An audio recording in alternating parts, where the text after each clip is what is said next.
I was saying that I don't want you to have this kind of a release anymore. I want you to have the release where it'd be like you throwing a ball there, and not throwing it this way, but that way. So your right hand, your forearm actually rotates up. So you'll feel like you're going to be throw the ball with as far as your right hand and arm. Just feel like you're going to throw it up in the air, and that's the feeling you'll have of just throwing it up.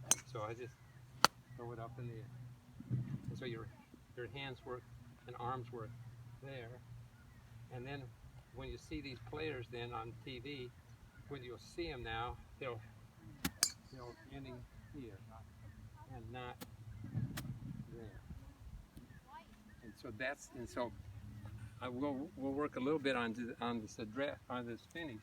And when you see that finish, the characteristic is this: the back of my left hand is facing you. So that means there and not there. So there's less twisting here of the club head. It's mainly a lot of body rotation. You see how that is. So when I go through, I'm not really trying to have a lot of, the rotation I have is up, and I'm making my body rotate through. So I'm squaring the club head a lot by turning my body, turning it through. So then, okay, so we'll go over that some more. The other thing I wanted to say is two things that we need in golf. And say, square club head is one, and the other thing is we want the club head, wherever our target is, that green, we want the club head, when it contacts the ball, to be going toward that pin. So those two things. So we only have two things to do, but it takes a lot of different things to get there. So then on the second thing, making the club head go toward the pin, that's where the swing plane comes in. Now, I'll just exaggerate here. If I was to swing the club here, then the club would want to go there. So you can see I'm coming across it. We call it across it from the outside in. That would mean that the club head probably wasn't going at the target. And if we swing the club too much here to here, it's not going to the target. So we have to get into a swing plane. And the swing plane is like here on a tilt. It goes about through my right shoulder at the top of the swing. There's the swing plane, and it goes over here. So it isn't a Ferris wheel. It's a tilted plane. Now, I mentioned earlier, all of you didn't experience this, but I had, like Mike and Maddie both experienced, taking the club back from here was not doing it with your hands, but making you do it with the rotation of your body. And so now my club is on the swing plane because the rotation I did here. Now there were several things that happened there to get that. Now, to manufacture the perfect plane, I want you to see this. And so we'll go, I want you to see, if I was to make it go at the pin, my swing plane to go at the pin, I'm going to have my left hand and arm go here, and my right hand and arm go there. So that's, you see, well, that's impossible. Well, when I start back, my left hand is going this way, and my right arm bends up, and now the club is pointing down the plane. That's how you get it on the plane. Left arm left-handed arm go in, right-handed arm folds up. That puts it on the swing.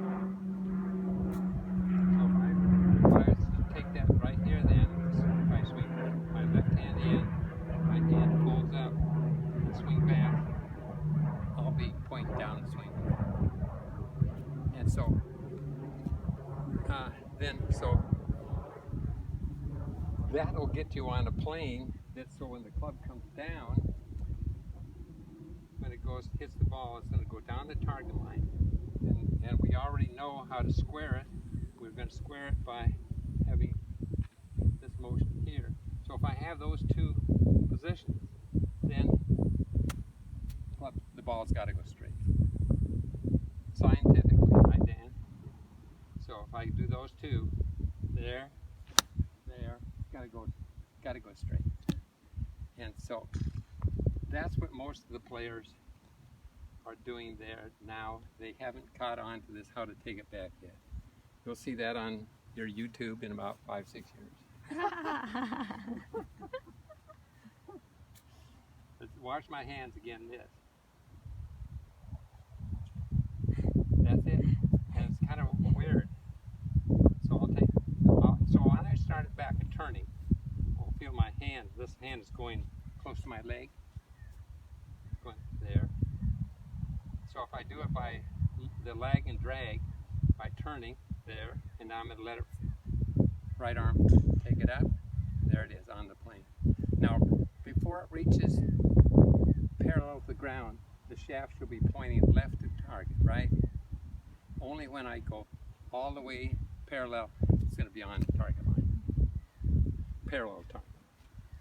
So that's what I want you guys to see, because that's the whole deal in golf, is get those two things.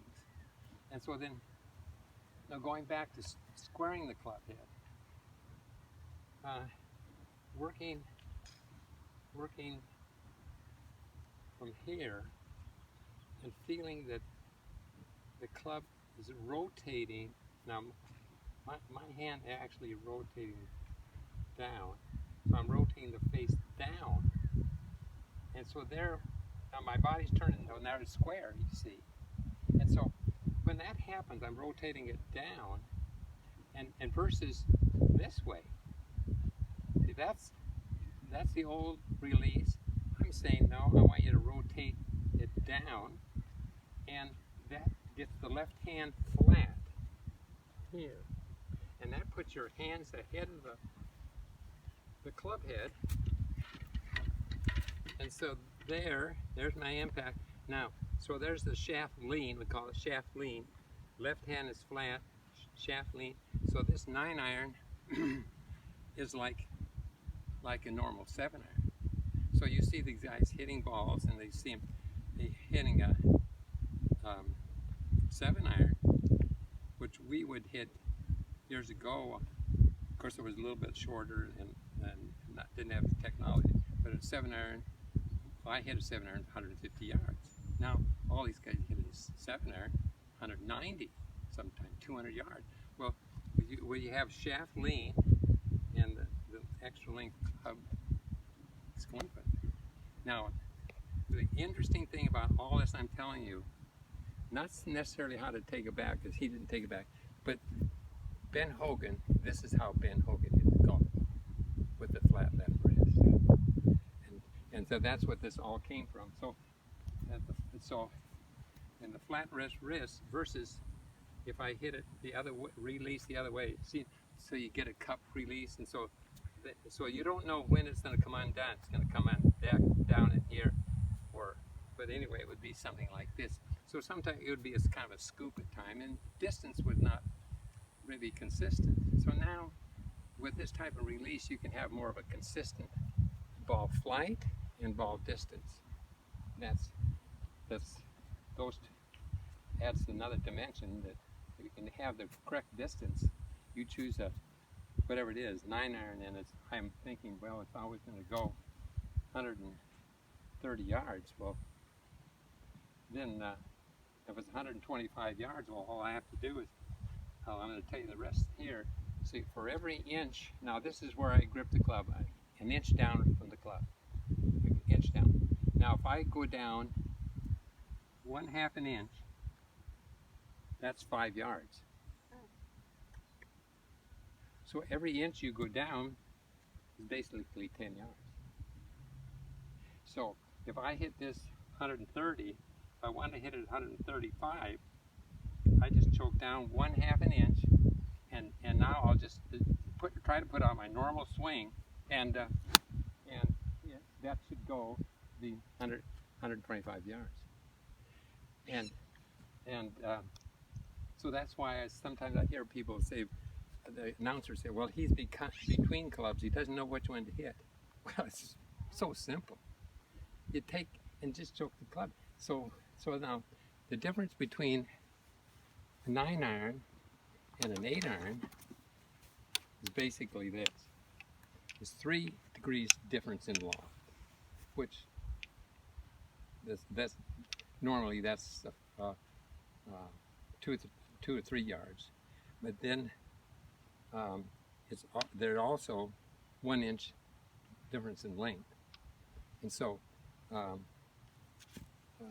to make this into a wedge, or make your 8-iron into a 9.5 iron, you just, instead of hanging back here, you just choke it down there. Now it's between an 8 and a 9. Yeah. And so it's fun to play with those things, because you find out you can really hit different distances with the same club. Yeah. And so you really got 14 clubs, but you got more than that really if you just work.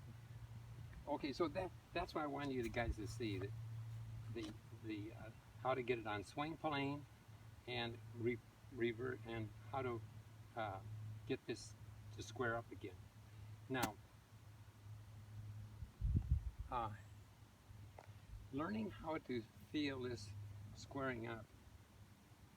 If you watch my hands from here, this medallion is it's really kind of here. It's not really facing up as I show you there, but it's just going to rotate there, and so my hand is going to be like that. Yeah, it's going to rotate, and that's going to get the club face flat. And you'd think about, when you first do that, you'd think that that's going to make a big hook. Well, it's not going to make a hook, because you're going to make the club rotate up, not around. It's not going over here. So, okay, go push. So that was from lack of body turn through the ball. I didn't rotate through. Okay, so now I wanted to go back, and so because when we first go back, I want to work just on the number 1, and that's to square the club head, and then we'll work on the plane again. Now, to help this squaring of the club head, one of the things that dramatically helps it is this. When we swing down, you're getting into our position where the club starts to release. The left hip and left side should be turning back, rotating back here, because there's a lot of power in this rotation of our body that has a lot of club head speed. So then when it's going this way, the most common fall of the past was to extend here.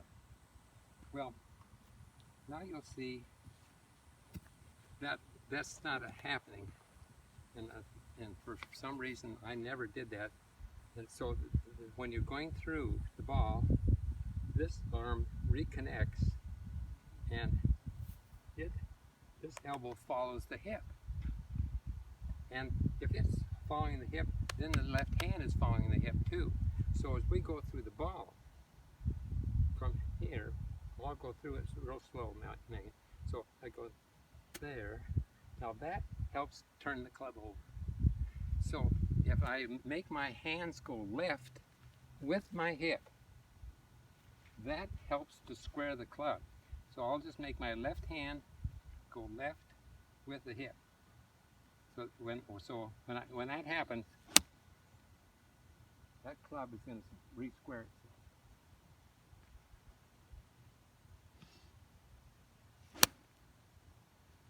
And You can see there's no hooks or slices in those balls. It's like, and so that's what you'll see on tour now, boat tours. You don't see a lot of hooks and slices. You see mainly straight balls. They push it a little bit, may pull a little bit. Not a lot of slices. And so by grooving a feeling that that left hand goes this way, and then the left arm and actually the left hand and arm are hanging on, but the right arm is what really extends. It isn't the left. Left arm does not extend through the ball. It's only right. So that, because the left hand and arm are going left, the right gets to extend and go up in the air.